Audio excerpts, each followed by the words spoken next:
गांव में बुजुर्गों और दिव्यांगजनों को पेंशन दी जाए, भूपेंद्र सिंह हुड्डा ने कहा। पूर्व मुख्यमंत्री भूपेंद्र सिंह हुड्डा ने कहा है कि बुजुर्गों और दिव्यांगजनों को उनके गांव में ही पेंशन मिलनी चाहिए।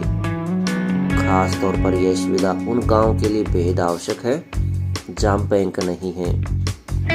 इसके चलते पेंशन लेने के लिए लोगों को दूसरे गांव में जाना पड़ता है या दूसरे दूर किसी शहर में जाना पड़ता है।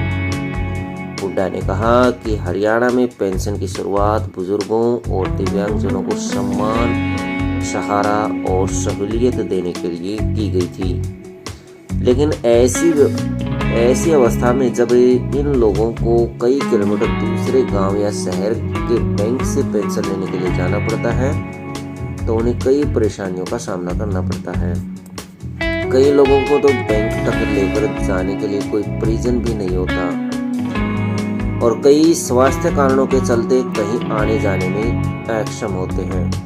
इसलिए लगातार प्रदेश के अलग अलग इलाकों के बुजुर्ग उन्हें यह मांग उठाने के लिए बोल रहे हैं कि पेंशन वितरण का कार्य गांव में होना चाहिए।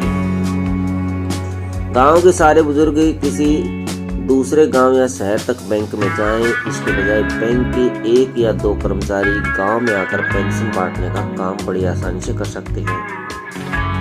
खासकर जहां बैंक नहीं है उन गांव में ऐसा होना चाहिए। इसलिए प्रदेश सरकार द्वारा इस मामले पर संवेदनशील तरीके से मंथन किया जाए और गांव में ही पेंशन बांटने की व्यवस्था की जाए।